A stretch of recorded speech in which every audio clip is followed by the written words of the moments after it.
fast forward to a few years ago, the Amazon guy is stopping by your house more often than family and friends. We've all shifted.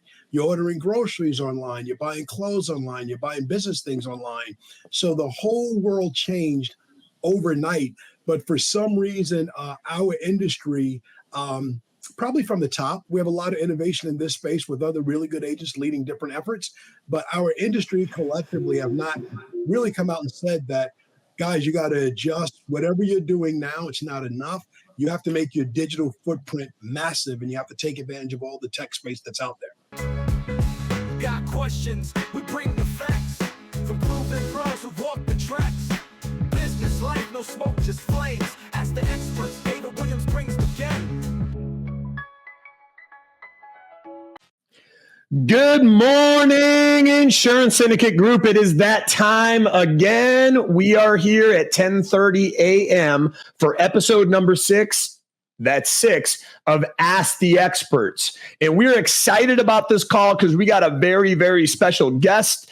And he's got so much going on. I've known Kevin for a while. He's just an amazing human being, an amazing friend, an amazing humanitarian.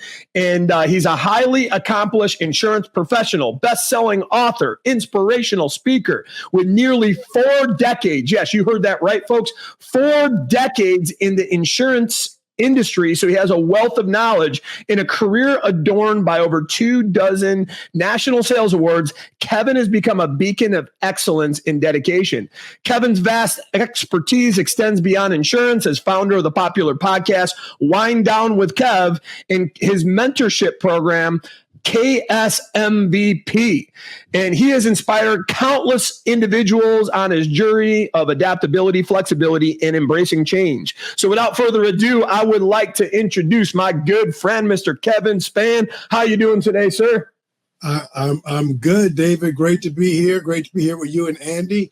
Not sure who you're talking about, but I'll try to live up to the standards of that guy in the bio. I know you're humble the way you are, but I mean every word of it. And I think anybody that knows you knows every word of it. So I'm excited to have you on the show today. And, we're going to be talking about today that paradigm shift because you've gone through that paradigm shift of taking, the normal brick and mortar insurance agency where we're all in person.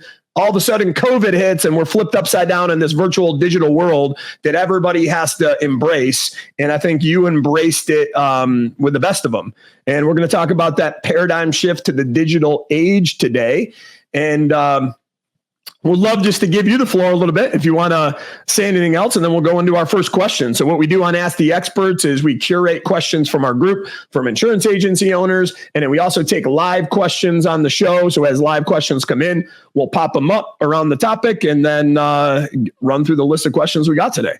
No, thank you, David. Thank you for that warm introduction, and hello to everybody out there in Facebook Live, Ask the Expert world.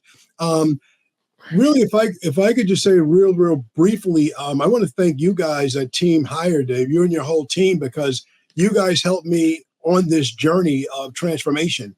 Flashback to January of 2020, before the pandemic hits, I met with a social media content person, and she asked me, what did I want to do? I said, well, basically, I'm running a retail business in a digital world, and I need to make some changes so I'm more digital than based on trying to get people to drive into my agency, sit side by side with my desk so my team could sell them policies. David, you know that very well. Literally, you came from the retail world, created an amazing retail operation, but everything changed in 2020, and I personally thank you guys. I've done it publicly on stage.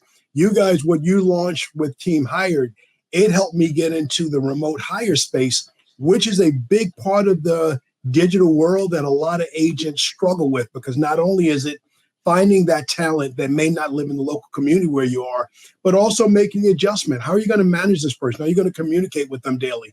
What are all the tools that you have to use on a daily basis to run it virtually as if it's in person? No, I love that, man. Well, thank you so much. Thank you for that shout out. That definitely means a lot to us. And I think we'll dive right into it and dive into our first question. So we got our first question here is, how would you define the actual paradigm shift that brought us into this digital age, from where we were to where we are? How would you look at that? What lens would you look at it through, and how would you define it? I definitely would define it going from an analog world to a digital world. If you look back 10 years ago, forget being an insurance agent for a second. Think of yourself as a consumer and where you went to spend money to buy things. Let's flash back 20 years. In the year 2000, we were all definitely afraid of the Y2K phenomenon. Yep. We were using the internet, but God forbid if you put a credit card on it. Fast forward to a few years ago, the Amazon guy is stopping by your house more often than family and friends. We've all shifted. You're ordering groceries online. You're buying clothes online. You're buying business things online. So the whole world changed overnight. But for some reason, our industry, probably from the top, we have a lot of innovation in this space with other really good agents leading different efforts. But our industry collectively have not really come out and said that, guys, you got to adjust. Whatever you're doing now, it's not enough. You have to make your digital footprint massive, and you have to take advantage of all the tech space that's out there. Boom, boom. No, I love that. Love that. And maybe how do you think the digital age has impacted the customer behavior and the expectations from your average customer as we're going through that transition? The need for speed. So customer behavior, we feel like, David, if you were to come down to Long Island to visit me, if I were to come to Florida to visit you, the first thing I would do is I'd lock in for the weekend. I begin my search to find a hotel online. I take a look at the hotel. I look for a certain star rating. Then I'm looking for pictures and videos and maybe a good steakhouse if I want to take you out to thank you for the opportunity to visit with you. All my decision making is going to happen online before I get there. Ditto with the consumer in the insurance space. Before they come to us to buy a policy, they're looking us up online. And my God, if you're listening to this and you're getting nervous, think about your website. Is it vanilla? Is it just corporate colors with your hours, location, and basic? Or is any part of your real operation there? Do I see anything about your personality, who you are, what you're involved in the community? Can I get a virtual tour of your agency? Can I hear from your staff if you're not that front end 24-hour agent that's in the office all day? What can I learn about you before I actually decide to do business with you? That's the way consumers think. No, and I want to wrap on that for a little bit too, because I think I call those bug lights, right? So it's like, how do you put up the right bug light that's going to attract the bugs to come to you, the bugs being the customers? Yes. So it's like, you got that right bug light that's the attractive magnet. But to your point, if you got that vanilla plain Jane website, and somebody looks at that coming in, it's like, do I trust this brand, right? Because when you got the brand comparison out there and people are used to visiting websites that look like XYZ, and then they see something that you have, you could have this incredible, amazing value proposition that's better than anything else on the planet. But now if that bug light and that beacon that's magnifying you out into the universe doesn't align with that value proposition that you offer, there's going to create a disconnect with that customer. And I think that's in, multiple different facets. It's all the way down to like, how are your people when you're interacting with people in the virtual world? How are they showing up the way they appear in the virtual world? How are they talking? How are they communicating? What does the messaging overall look like? You got to look at all the little fine nuances. And now, is this reflective of my mission statement and what I'm trying to accomplish in this kind of new world that we live in? Almost, because I think sometimes we get these blinders on, right? And we're used to operating in office. Same thing when we're helping people hire, right? What we challenge people to do, one of the most important things is culture to look at. So walk into your office as if you're a new hire tomorrow and you're hiring somebody, and what would you see as a new employee? And then you might see some of the things that you didn't see because you had the blinders on and tunnel vision. You see the desks were messy, things are not well lit. There's not positive mental attitude being projected inside of the office. Sometimes it's getting back and reflecting on the little things because the little things matter. And I think the way people look at us is how we do one thing is how we do everything in the lens of the consumer, right? Yes, absolutely. I agree with everything you said. 100%. You have to, the same way you go look at your office physically, however often you're in the office. I know when I walk in, I'm the son of an office cleaner. My father had an office cleaning business. So I know how to look at a business from the floor to the ceiling? Are the windows clean? Is there mess under the desk? Is there stuff on the floor? So I'm looking for that stuff. I look for it in my own agency. Are things horizontals and verticals in order, almost like a military eye when it comes to cleanliness? I would take that same military eye into our digital space. How does your agency look? Except instead of coming in physically, give yourself a visit digitally. I mentioned the website to start with. Are you discoverable on Google? Are you coming up in the first 4 or 5 looks on the first page? Because we don't go past the first page. And once I find you, what are you telling me about yourself socially? What story are you telling on social media? So David, all those things should align. I shouldn't position myself as representing a big brand with high level values. But if you follow my digital footprint and you come to my social media, I'm a different animal that doesn't reflect my brand. That's not the same. Yeah, no, absolutely. 100%. And I guess, one of the things that we see out there too is like, you got some people that took the ball and ran with it, right? And they're just like you're just embracing it. You're crushing it out there. You pivoted. But there's some people that struggle with change and they struggle with that pivot and they sit cemented in their setback. So what do you have to say to the people that are maybe stuck? They're cemented into that setback and around some of the challenges that people can face, or maybe some of the challenges that you came across during that evolution and that transition that you could speak to, that might speak to some of the things that those folks that are stuck cemented today to help them create similar momentum? So I'm laughing, David, because I'm thinking about you. Folks that are listening, first time I heard of David, didn't meet you yet. You weren't with the company for a year or two, and you spoke up in Foxwoods about some of your hiring, how you're attaining goals. And the buzz back was this new guy, David, he's crushing it, but he's doing this and he's doing that. And all of it sounded impossible. So that was the buzz you created from your first big appearance to the company. Oh, thank you, brother. Everybody struggles with change initially. We are creatures of habit. We would like things to stay the same. Very natural to be comfortable. But I would encourage people to get comfortable being uncomfortable. And if you're not, think of your favorite places and things that didn't make the adjustments. Think of going to Blockbusters and how often you went and how amazing it was to be able to buy your favorite movie. Sorry to date myself, on a video or DVD and really. I'm back there with you, man. I remember Blockbuster running in there. You were working in the retail operation, but think of the joy of being able to do that with your family, and you got the highest quality VCR or DVD player. But when the folks that from Netflix came about and they gave Blockbuster the opportunity to buy it for a mere $50 million, Blockbuster thought that streaming was a fad, and they didn't make the adjustment. So I think we've gone from a pinnacle of how many other blockbusters we had in the beginning. I think I saw a Netflix special that there's one left standing somewhere in the great Northwest. The same with us.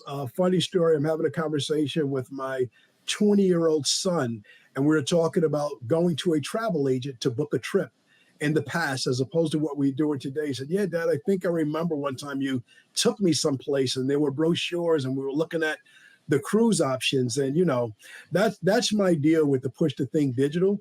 I don't want someone with a newborn baby at home to have a conversation about, Dad, Mom, tell me what an insurance agent was. What did that office, what was that experience like? So that's my deal with thinking digital. I don't want us to be pushed away, and I don't depend on my brand or any other brand for any other company that's on this call people are listening to in this insurance expert space to depend on corporate, not knocking corporate, but change comes from you. I think George Bernard Shaw said that, all progress depends on the unreasonable man. So you got to be a little bit unreasonable, and you got to step outside of your comfort zone and embrace change. No, absolutely. And I think it's, just like the company I used to work for before I became an entrepreneur, Circuit City, it was a case study of adapt or die. They didn't adapt. They didn't adapt their business model to new modern times. Best Buy did, and Best Buy is still standing. And unfortunately, Circuit City's not. But fortunately, it's not, because I wouldn't be here today and I'm here in front of you. But I think it's just a case in testimony that, sometimes when those challenges come in front of us, that we think, oh my gosh, how am I gonna deal with these challenges? And then we sweat the small stuff, the inconsequential moments that were clouding us from those defining moments that could cause us to pivot into our lives. And we're worried about, oh, well, one day AI is going to take over. Well, no, instead of having that negative connotation to it, look at it through a lens of excitement, because the average person is maybe looking at it through that lens that you are from a negative standpoint. And they're going to be, a little bit more shy to get out there with it. But if you can be the trendsetter, you can go out there and do things differently. You can lead that trend. You could be ahead of things and be that next Netflix.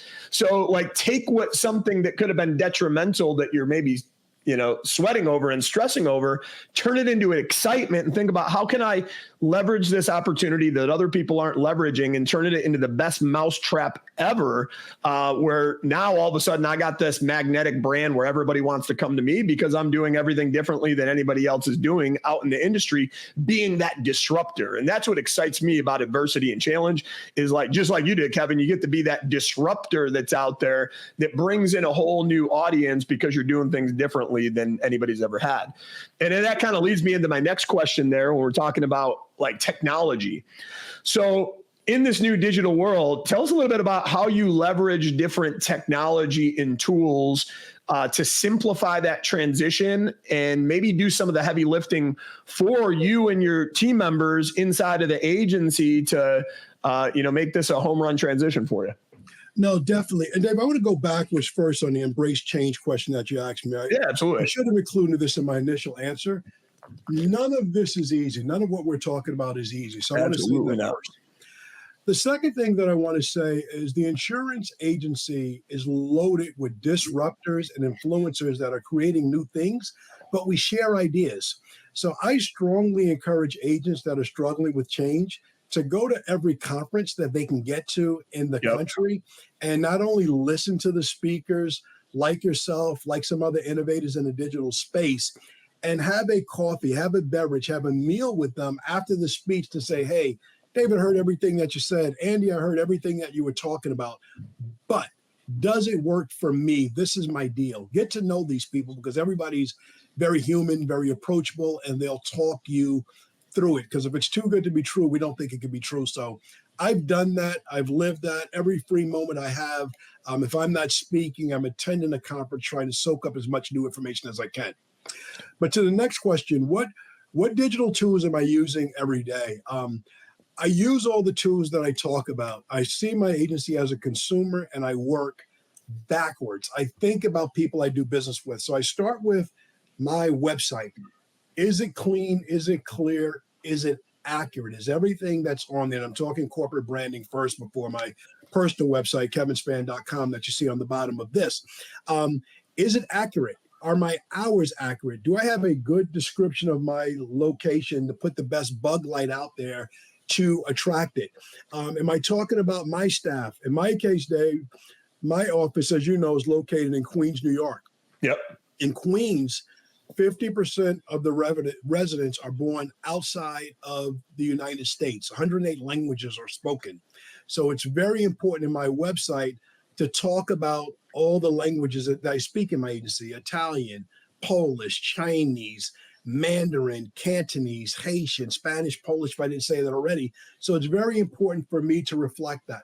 Someone in a different area, if I were in the Midwest, which I just came back from traveling, or in the South, I've been in the South the last 3 weeks, I would reflect in my agency. If I were a rural agent, I would reflect that I know everything about farm insurance, because Kevin Spann doesn't. That separates you from Geico and the big box brands. If you really know stuff about farm country, if you have a good understanding how to properly protect acres and tractor trailers and all those things that are second nature to you, but foreign to me, that should be on your website. You should be telling your story, whatever that story is. So I start with my website. The second thing I look at is my SEO. Am I discoverable? Can you find me? If you put in not your name, but if you put in auto insurance near me and your zip code, after you get past the big brands that's paying for that space, are you on that first page? Are you there? How do your Google reviews look? Google reviews are a major influencer of how we make decisions. Who goes to a restaurant? David, if you suggest a new restaurant to your wife that you guys should check out this weekend, I've met your wife, lovely, nice, kind, but she's going to say, Dave, how many stars? Did you check? What are people saying about them? Oh, absolutely. If you expect to close that sale, you've got to have the information up front and you're getting it offline. Oh, what you're not going to do is drive around. Am I right? Yeah, 100%. And so, website, SEO, and social. How are you branding yourself? The thing that that drives me is I think all insurance agents are megastars in their own right, in their own community. Again, traveling a lot, east to west, north to south. We are the epicenter of communities if we choose to be, in whatever capacity that matters in that local community. So I would be telling my story, whatever that story is. If you're coaching Little League Baseball, say that. We have agents that are on school boards and they're involved in all sort of capacities. Whatever you do that you feel good about, that's share worthy, talk about it. If you have a medical cause in your family that's important to you, for me, that's breast cancer, get involved and announce that you're involved and help the community raise money for it and make sure that's reflected on your website. That's you as an individual. That's not Kevin Spann Allstate. That's who Kevin Spann is as a person. Dave's is a person. Andy is a person. Every other agent out there. We all have our own unique value proposition. Use social media. It's the biggest microphone, megaphone out there to tell your story because no one else is going to ask. So you have to tell your own story the right way. No, I love that. I love that. And what you're saying there too is really what it does is it takes like a very mechanical thing, something too, also a service that can, by a lot of people, be looked at as maybe boring or mundane, and it humanizes it and it brings it to life and it energizes it and transitions there. So by getting yourself out there, humanizing yourself, it makes it where it's not just this boring insurance policy anymore, a boring interaction, but it actually creates relationships. It creates friendships. And, that really allows you to, I think, go out there and magnify and grow your agency. And then, one of the other things that I wanted to hit on here too is in this digital world that we keep talking about there, how have you maybe leveraged AI, artificial intelligence, inside of your agency, if any, to start getting ahead of that? Because I know we're seeing that out there more and more, and we're seeing AI come to the forefront of things. And I think eventually it's going to be so much in our life, it's going to be just like the internet when we had the .com boom. Everything's going to be AI related. It's going to simplify a lot of our lives. But having things out there like ChatGPT, like a lot of different solutions, how are maybe you leveraging AI, or how can insurance agency owners leverage that inside of their businesses? Get in the game yesterday. Great question, Dave. First off, great question. Big shout out to Justin Hawkelford. About a year and a half ago, I think you were there in Cancun with me, David. Justin first mentioned ChatGPT to us. All of us in like a random break. He wasn't speaking on it, but he brought it up in conversation. I was distracted. I didn't dive in. My middle son mentioned it to me a little while later. I didn't dive in. It wasn't until my 20-year-old son, 19 at the time, last 4th of July, said, Dad, let me show you. I was trying to compose a 4th of July email, something patriotic to send out to my book of business.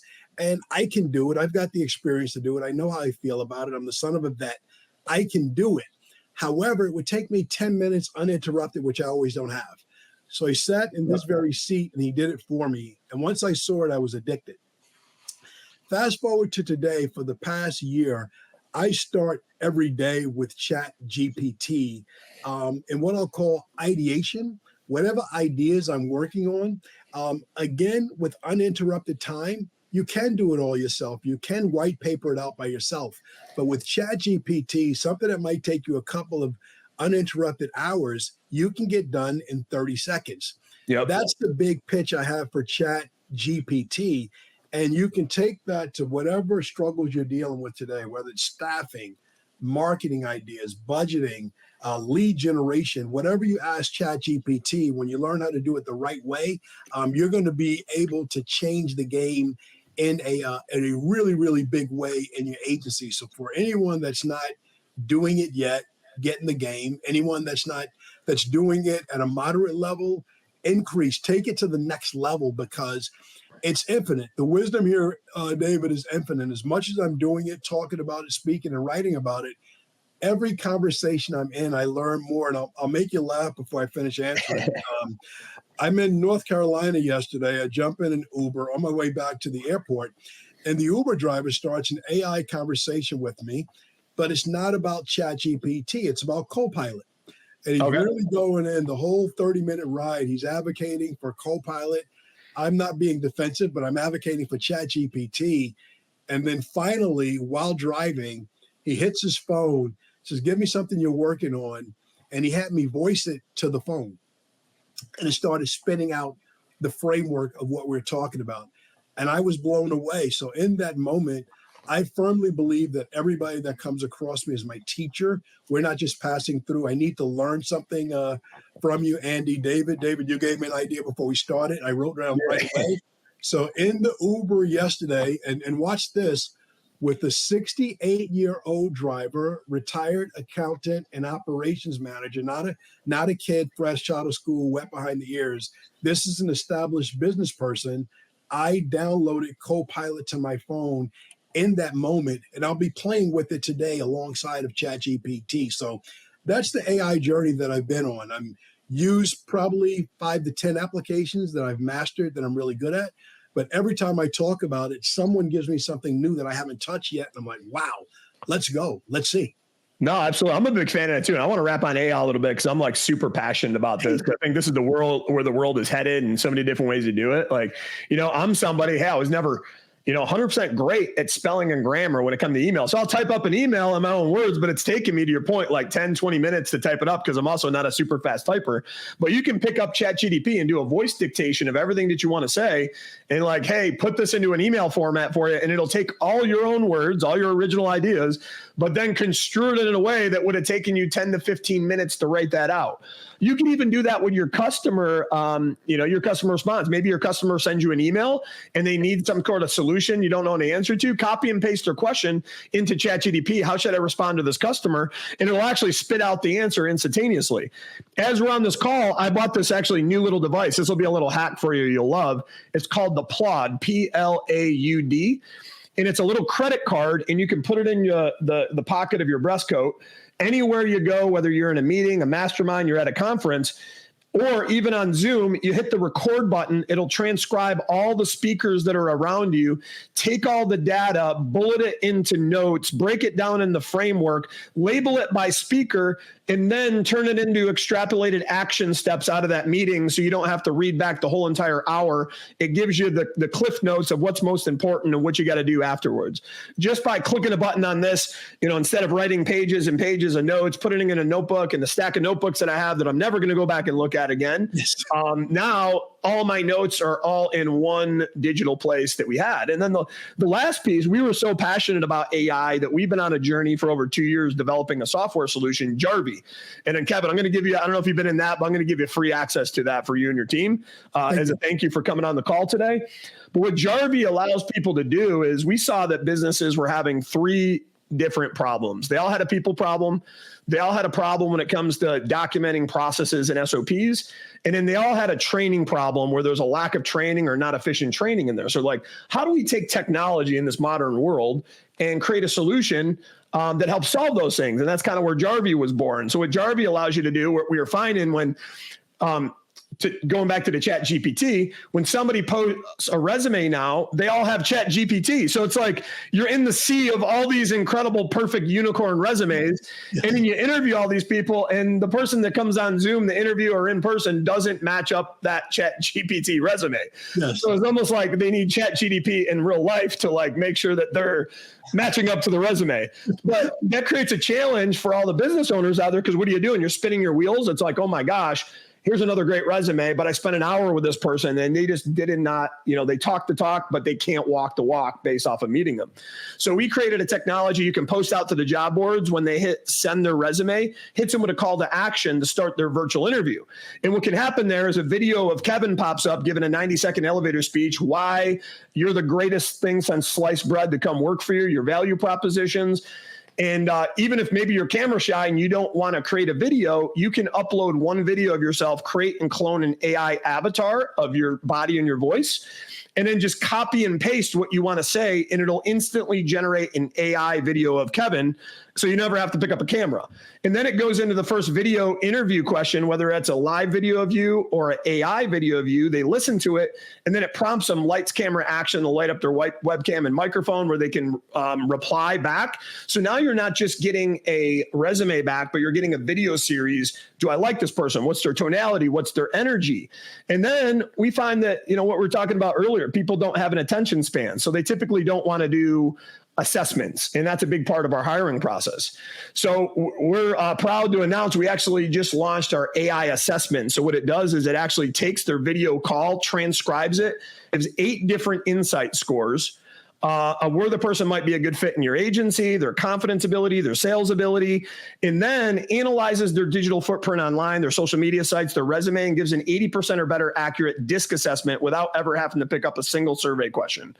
And from there, if you like the person, you mark them a 4 or 5 star, triggers an automated workflow to schedule them on your calendar, send off a background check, and then get them hired inside of your agency. And then once you got them hired, you have all your processes and SOPs documented. If you're struggling with the processes and SOPs, you can do a prompt just like ChatGPT. I need a process or SOP like this. It auto generates it, populates it immediately, and then you can create video training curriculum. But the last piece, the thing we're most excited about, is we found a way to take AI and automation and automate the interactive training and role play process. So you could actually record Kevin, the perfect pitch, or Kevin's AI avatar giving the perfect pitch. Once they're done watching that, here's the perfect greeting. Now, people don't learn through a video, they learn from doing. But what do agency owners have? Too many hats to wear already, not enough time to train. But then, let's be real, nobody wakes up in the morning that I've seen, unless they're unusual like some of us, that, hey, I want to get up and role play with my team. I'm really excited about doing that. It's typically uncomfortable. So what this allows them to do, hear the perfect pitch, lights up their webcam and microphone, and enforces them as many times as you want them to do per day. Role play and rehearse back into the platform. So now once they get on a live call, they put the reps in and put the work in advance, so it comes to them fluidly, as if they've been in 25 other live interactions before. So that's just, not trying to pause this to like tout Jarby at all, but I wanted to like just paint a picture. We were able to build that. There's so many other solutions out there like that you can tie into your business that just simplify your life. Because what that does is, gets down the hiring process by 60%, gets down the training process by 60%. So now you can put more time and resources and energy in places that matters most. So sorry to go on a riff and a tangent there. No, I really love the AI game, and it's a lot of fun, man. So my first reaction is that I absolutely love it, and thank you in advance for the early access to it. But those are the gaps. As agents, we wear a lot of hats, and it's hard to do it all as a small business owner. So to automate those steps, you've given solutions to problems that every agent in the country that I currently work with, the coach, every agent I know, we have these problems. And when you have a software solution, not only does it make you money by getting you new people in, helps you save money because you're not going to spend that 10 grand that it costs us to hire someone for 3 months for them to fizzle out and you're starting all over again. And the one thing I'll say about the AI world, the digital world, the remote hiring world, you don't have the over-the-shoulder training time. It's not old school. I can't meet Andy where he's at. I can't stand over his shoulder and slowly point how he navigates the computer. So, but all of that automation in there, it's game-changing. It's life-changing, and people need it. So I love all of the automation at every step. And ultimately, that's the idea of thinking digital. What can be done better than me without me being hands-on involved, so I can free my mind? So David, let me take what you said, and let me ask you a question of it. Absolutely. I don't want to reverse the scene of the interview. I still want to be a guest. But one of the positions that my Uber driver took yesterday, I thought it was negative, but he was just saying what he knew, because he kept talking about AI eliminating jobs. I don't see it that way. I see what you just said as being a job creator, because the person that can come into the Jarby funnel and get to the end, they have a great job. Also for the non-tech savvy agent that's listening to this and it all sounds like gibberish because they may not speak the tech terms. I would strongly recommend agents either partnering with a coaching service or vendors that have this, or bringing on a person that really gets comfortable in AI, in the digital world, to help them navigate it until they feel comfortable. What are your thoughts? You think it's going to help create some jobs, or you think I do agree it's a crusher for people that don't adjust. Yeah, so I think it's one of those things. It depends on what the lens you look at it through. Just like anything in life, if you look at the glass half empty, it's going to be half empty. You look at it half full, it's going to be half full. That's where you're going to put your attention. Where your attention goes, your energy flows. So I think for some people that will be true, but it won't be because of AI that puts them out of business and costs them their job. It'll be because of the reflection in the mirror, and they decided not to embrace technology and AI, and that will be the root cause of it. So I think that's what people need to look at in here, because if you look at the evolution of our country, like we've been evolving and changing like ever at a level that's, consistent all the time. We're always moving and shaking, but it's those that are the early adopters that embrace that are doing. So I see it actually eliminating some of the lower level jobs, but creating upper level jobs and better opportunities and more exciting opportunities for those that decide to pursue it. But those that are just kind of sitting in their setback and woe is me, well, now AI is taking over, I'm not going to be able to do this anymore. And they don't learn that new skill set. They don't learn to adapt. They don't learn how to embrace it. Those people, are likely going to be hurt. But the question is it AI that hurt them, or was it themselves that hurt themselves because they chose not to adapt and change? Similarly to how Circuit City chose not to adapt and change, how Blockbuster chose not to adapt and change, and so many other people and businesses that are out there. So I would look at it through a lens of excitement and flip the script and reframe that thinking and use it. Hey, I have like a runway right now. And if I could get really good at this right now, I'll be ahead of 99.9% of America, which won't take a lot, because there's still going to be a lot of folks out there that take them a while to really get into this. But if you go all in on it, this could like skyrocket you wherever you are, whatever you do, whatever industry you're in, whatever career you're in. I think it could really change the game for somebody with the right mindset and frame of mind towards it. No, I love it, David. If I could go back to Jarby a little bit, what I really loved the most about all the steps you laid out in the funnel was the role play by yourself. So yep. We're doing this live while the Olympics are going on. So every Olympic athlete, from the track and field to the swimming, whatever they do, they work with personal coaches and they do a lot of things over and over. They get their 10,000 hours in at whatever they do. But sometimes they have to go to the pool and swim by themselves. Sometimes they have to go to the mat and flip by themselves. Sometimes they have to go to the track with no crowd. They have to run by themselves. That's the parallel I see to insurance.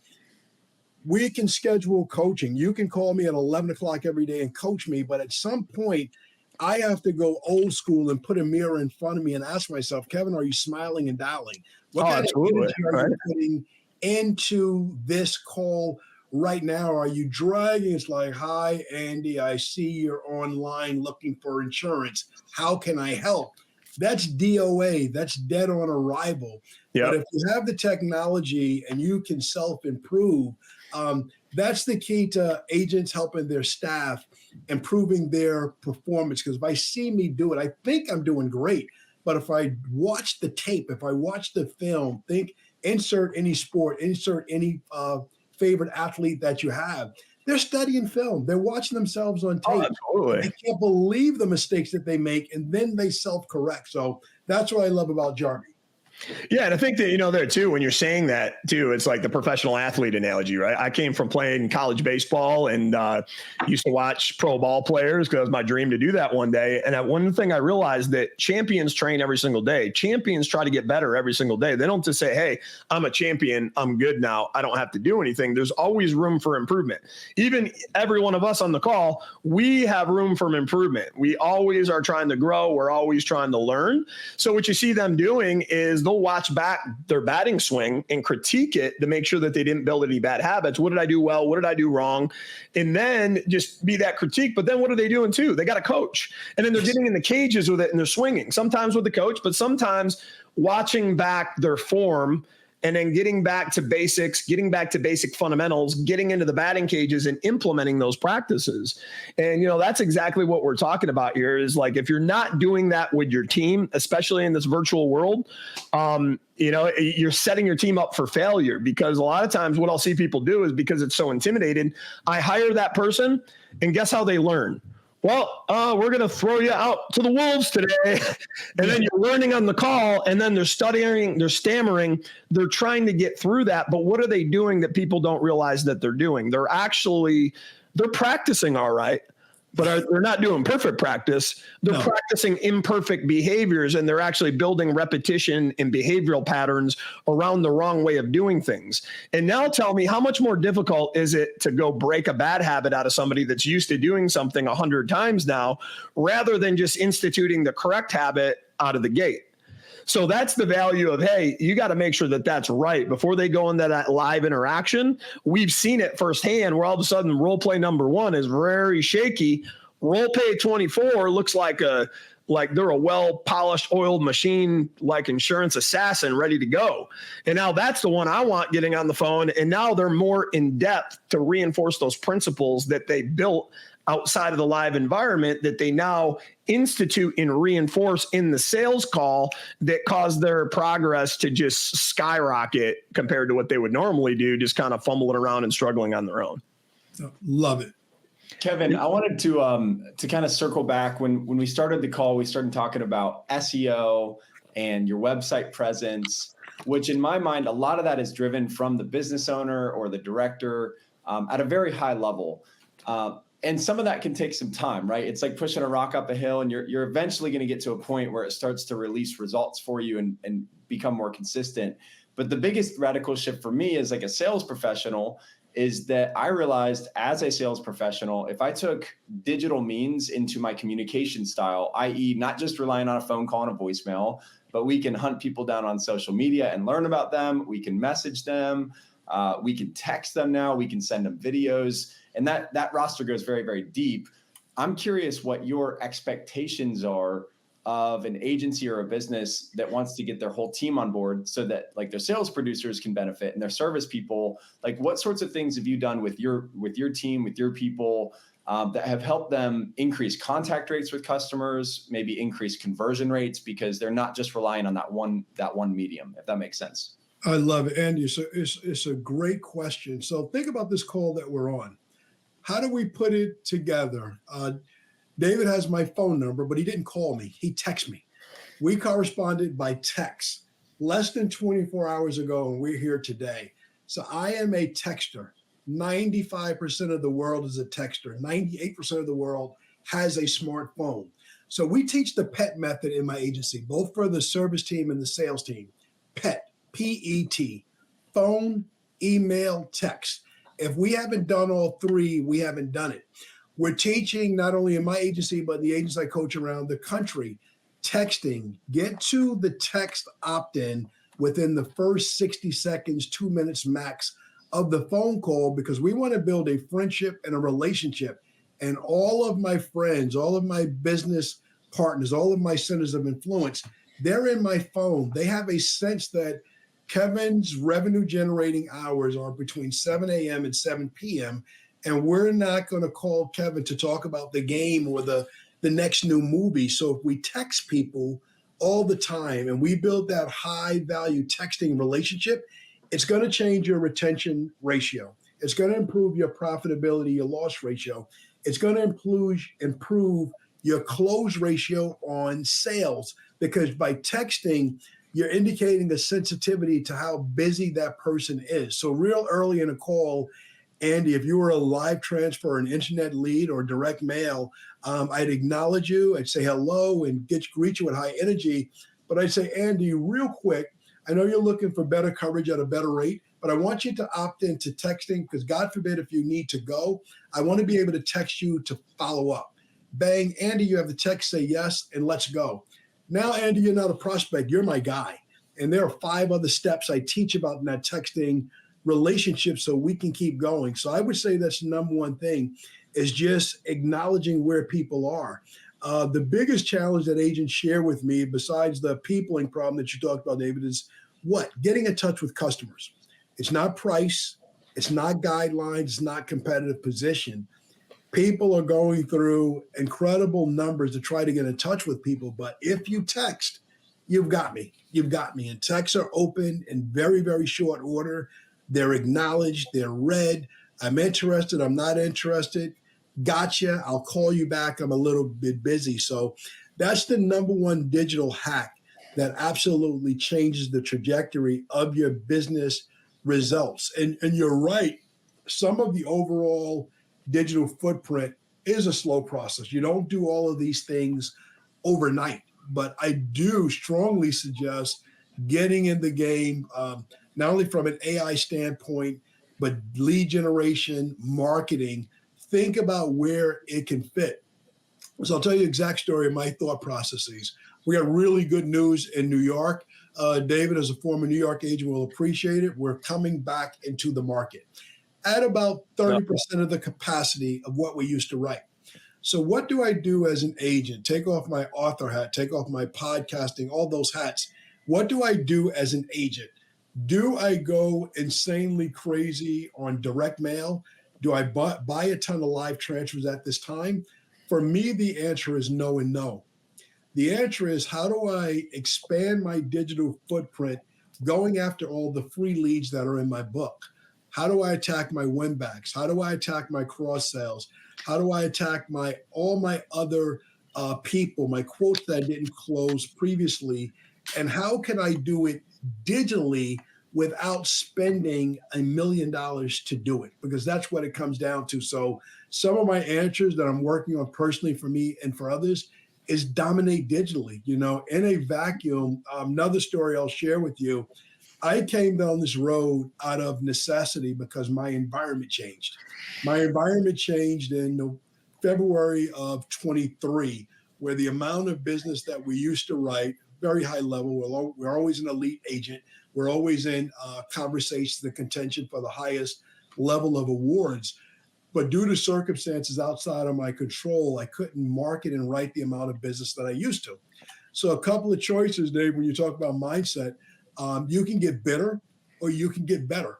Yep. Like most agents, I stop most of my marketing spend on mail, on data leads, on live transfers. And I only spent money on one thing the last year, and that was my digital presence. And it led me to being seen over 1.2 million times in 2023 on my various social media feeds. And David, you'll understand, I've heard you talk about this as well. I also invested about 50 to 100 grand in my personal coaching and development to learn how to get better in this space so I can be better. So I could have gotten better. There's Misery Loves Company, and I had plenty of opportunity to have beers and coffee with people that wanted to talk about what a bad deal this was. Or I could have taken the other path, which I chose, which was to get an even bigger and better digital footprint to dominate in the digital market space, as opposed to just being bitter about what happened to me, turning, lemons into lemonades. And now that we're back, we'll be better in this space, we'll be productive, and we'll be profitable.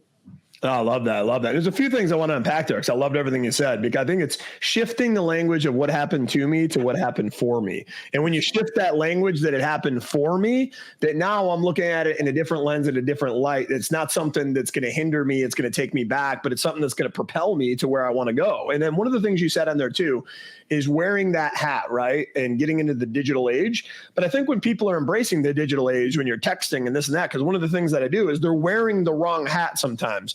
I'm wearing the hat of the technician insurance agent. And now what the people don't want to hear is like, oh, this is getting a text message or a video. This is your liability. This is that. What they want to hear is, how would you talk to your best friend? How would you talk to your grandmother? How would you talk to mom and dad? And then how would you talk to your spouse? There's going to be some humor mixed into that. There's going to be humanization where you're getting the message across, but you're not doing it in this tactician manner that's cold, rigid, and, you know, tough to connect and relate, because we're all humans and we're trying to connect. So it's really about putting that human hat on first. Having insurance, it's important to go through the technical, but have that take the back seat to building the relationship and humanizing the transaction. And then that's going to take you just way farther than anything else. I agree 1,000%. We have a whole generation of people that we want to insure. And they are, I always get the letters mixed up. I don't know if it's Gen Z, XYZ, ABC. I don't know. There's a lot of them. I can't remember either, man. Digital people, man. They are digital people. Everything they do, they look at by video. And that's their preferred method of communication. Their interaction is primarily virtual. So whether they're playing games together or sharing information and streaming together, that's what they want to do. So we have to learn to speak this language so we can get that next generation of what today is 18 to 30-year-olds so they can grow with our agencies. The other thing that I love about what we do, Andy, going back to what we teach in our agency, our personal service still shows up in the digital world because we're bridging people of a certain age that aren't comfortable with technology. We take our time with them on the phone. So, you know, I know you're not comfortable downloading the mobile app to file the claim, but if it's not you, do me a favor, tell me the person in your family that helps you order groceries, that helps you when you have to do something online, and let me speak to that person. I'll give you a claims example. We were getting beat up for being slow to respond on a claim, and it wasn't us. It wasn't the company. The body shop was low tech. He did not know how to point his phone at the car and do a virtual video of what it took to repair it. So I asked him that very question. I said, who do you use when you're forced to do something digitally? Oh, I got a girl across the street in a deli. So do me a favor, grab her when she has a break and put her on the phone with me, and I'll walk her through the video upload. And it was done. But everybody has somebody. So we spent a lot of time, especially during the pandemic, helping people, and we still do. We're the bridge. They're comfortable talking to us. And when we help them from an insurance standpoint with technology, guess what? Our relationship is a lot deeper because now they can order Christmas gifts on Amazon. Now they can order their groceries and they don't have to go to the store. And, you know, they're not driving around looking to see if the Sears Roebuck in their town is still open. They can buy the best product at the best price. And it's because we help them. So it's showing up everywhere in my agency. You know, my mantra in my agency and for agents around the country is to begin to think digital and think of yourself, because you guys are my ideal customers. You're my target market. And if this is the way you do business, my target market does it the exact same way, all digitally. You know, when's the last time you drove around town and you tried to do, whether it's the restaurant, the realtor, the financial advisor, when's the last time you popped in on somebody and said, hey, Andy, I see you have a beautiful location and you're selling stuff. Tell me what you offer here. Oh yeah, no, absolutely. An example of it is Amazon. When it first came out, you know, it would take you a week and a half to get a package. It got a little bit better, and Prime came out, and we started to say, well, maybe I'll get one or two things from there, but I'm going to do all of my shopping at Walmart and Publix and all these other stores. And like now that they've been consistently getting better and better, and their delivery could be same day, right? Like literally I want it tonight and it's there by that afternoon. And you know you're getting the best price. You know you can read the reviews on it. Now it's more like, what am I not going to get from Amazon? Because most things you're at the store and you're like, I'll probably save $5 if I just were to order that online and I'll have it tomorrow anyway. So I that resonates with me on your message of adopt it now. If you need to make that change and you haven't, like now is the time, because everything will move in that same direction that Amazon has with shopping, just in our world now. I love that. Go ahead, Ed. Go ahead, I was just going to say, there's two things I wanted to unpack there too, because one of the things to the later, a little bit earlier conversation you said was like, finding a mentor, finding a coach, finding the right community to learn from so you can get better, right? And I believe that's instrumental because there's not enough people going out there and asking for help. Yes. And the most powerful thing you can learn how to do starting today that will change the trajectory of your business is put your hand in the air and ask for help. And that's the beautiful thing I've seen about the insurance industry, unlike other industries, is everybody is so willing to help each other inside of this community. But I think also you got to take that a step further. And who are the right people that can help me? You know, one thing we have in common is we both have paid coaching clients and mentorships that we do. And, you know, that's instrumental for those people that are coming to us. So it's like, what are my goals that are trying to align, and how do I get the right coach that's going to help me, the right mentor that's going to help me, that's going to give me the blueprint, that's going to give me the roadmap to get to the destination I'm trying to go. Because if I try to get there on my own, it might take 10 years.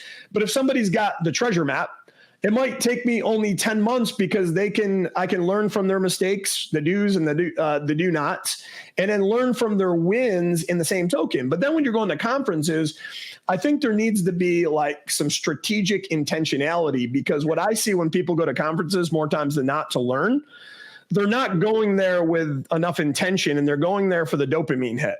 I'm going there to see my friends. I'm going there to see the buzz. I'm going there to learn from stage. That dopamine hit wears off, the motivation wears off, and then you're stuck back into the place that you were. So I actually have a rule of 3 that I recommend to everybody when you go out to any sort of event.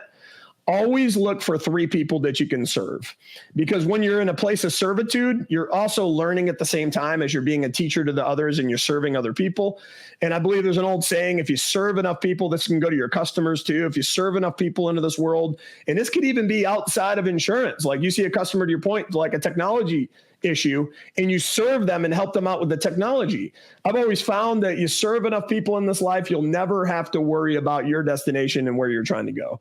And then look for 3 people that are on my level that I could collaborate with. We're in the same trench together, and maybe that you're struggling with this, but I'm struggling with that, and we can help one another and get out of that trench faster together, being on the same trajectory. And then at that same event, look for 3 people that are light years ahead of me, that would intimidate me, me to talk to, that I know I'm going to be able to learn from, that's going to put me in a place of discomfort, which I know when I'm in a place of discomfort, that's going to force me to grow. So this way here, you're always serving others, you're always collaborating, and then you're always in a place where you're growing. And if you're doing those 3 things all the time, consistency, the compounded effect of all of those things is going to inevitably lead to the success that you're looking for. I love it. I love the rule of 3 and being intentional when you're at conferences, because some of the stuff that we're talking about, people hear it, but it doesn't make sense until you verbalize it. And I can go back and forth with you, David, and say, no, Jarby, say it again. I heard you, but I don't get it. I'm definitely the kind of person that has to get anything that I do. No, without a doubt. And that leads me to, as we're kind of wrapping up here in some of our final questions, one of them is, in the new world, as we know that in this digital world, we're not, in a lot of scenarios now, right next to somebody in the seat, right? They're not right in our office anymore. So there's that age-old saying, when the cat's away, the mice will play, which rings true in the digital world. When you're not watching them, if you're not holding them accountable, even the best of people, oh, you know what? Kevin hasn't checked in on me in 6 months. I'm going to fire my babysitter, and I'm going to watch my kid part-time, and I'm going to work part-time. I'm going to see how long that I can do that. Oh, nobody's checking on me still. Maybe I'll pick up a second job. And we've actually ran across that. Being a recruiting company, we've literally came across somebody that was trying to work 2 full-time jobs. Well, I think I could do it both, working remote. And they're like, well, no, the world doesn't work that way. But how do you, along that frame, in this new digital world, how do you inspect what you expect and consistency check in on them, not micromanaging, but inspecting what you expect and then holding them accountable to those high level of expectations in this new digital world? Daily accountability. This is one of the things where I failed epically the first couple of remote hires that I brought on. I did not have daily meetings. So the one thing that I would say to anybody that might be new to this world is have daily virtual meetings in person. There are 2 schools of thought in the remote world that I've come across. There's probably 3, but one of them is all day Zoom. I don't subscribe to that theory of keeping the Zoom on all day, because if I need to watch you and Andy work all day, If I need you on Zoom, then I have to watch you. So that restricts me to my seat. I don't want to be there. But use daily accountability. My team, we have a locked-in meeting 8:30 and every morning before we open. We go through the goals, accountability for the day. We highlight successes from yesterday. We go through tough things, and then we go. And know your numbers. Your numbers are reported to you every day, whether it's talk time, call volume, quote volume, sales results, closing ratios. Know your numbers. You knowing that, recognizing people that are doing well, holding people that aren't doing well accountable.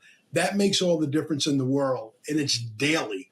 And if you're struggling, I would take the daily down to quarterly, meaning 4 times a day. Think of your favorite sport that has 4 quarters. It's no way that, football season is getting ready to launch, that your favorite coach is going to tell the team, hey, guys, we practice all week. You know what we want to do. We want to beat the Dolphins. So play really hard on defense, try to stop them from running the ball. And on our side, we're going to run the ball. I'll be in the locker room when you guys are done, and I really hope that we win. When we don't engage with our teams throughout the day, that's how we're coaching. We're coaching as absentee owners. You don't have to be there physically, but you have to be engaged virtually, and you have to be in it collectively as a team, and you have to have leaders with you that's holding them accountable and coaching them every day. Coaching every day. Champions coach and practice every single day, and they recover after bad days. They don't just let it go. They have a recovery process. So those are all things that are part and parcel of my agency, with the agents I coach, and agents that I hope to work with in the future. Boom. That's awesome. Just dropping the fire, dropping the knowledge bombs. And I think we're right here in our final minute here on this episode 6 of Ask the Experts. I wanted to take that time to give it to you to tell people, how can they work with you? And let's just talk a little bit about your books. I know, one of the things we didn't talk enough about here is you're a best-selling author, not just of one book, but multiple books that are out there that are you're just crushing it. How can people get your book? How can we help and serve you? Because, I think the one thing everybody in this program could do that wouldn't break anybody's bank or cost anybody anything is Kevin's new book that he just released. Help a brother out and buy it online and leave a review, and let's make this man a best-selling author on Amazon again. But how can they do that? How can they find your book, and then how can they work with you? I love it. I love it. So number one, visit my website, www.kevinspann.com. I have 2 new books that should come out exactly a week from today, August 15th. The first book is How to Digitally Transform Your Agency. 5 proven strategies that I've used to digitally transform my agency and the agencies that I coach. And the other one, Get AI or Die Trying, how to revolutionize not only your insurance agency, but once you get it, you can serve and help other small business owners as well. So if you look at me online, kevinspann.com, that's my website. If you follow me on Instagram, Kevin Spann _insurance guru, or just my personal page, Kevin Spann. Now, David, funny story to end. We talked a lot about coaching.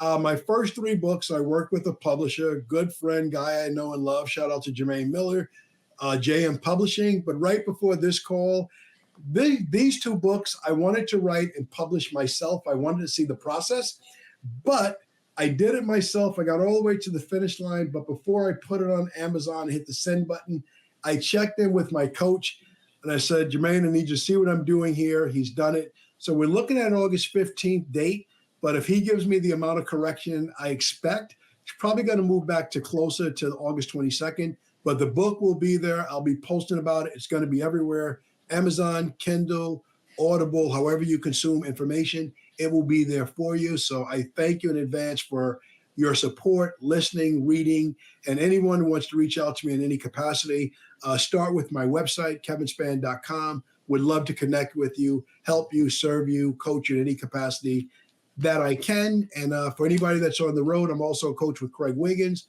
I will see you in Vegas, and I look forward to seeing everybody in person then.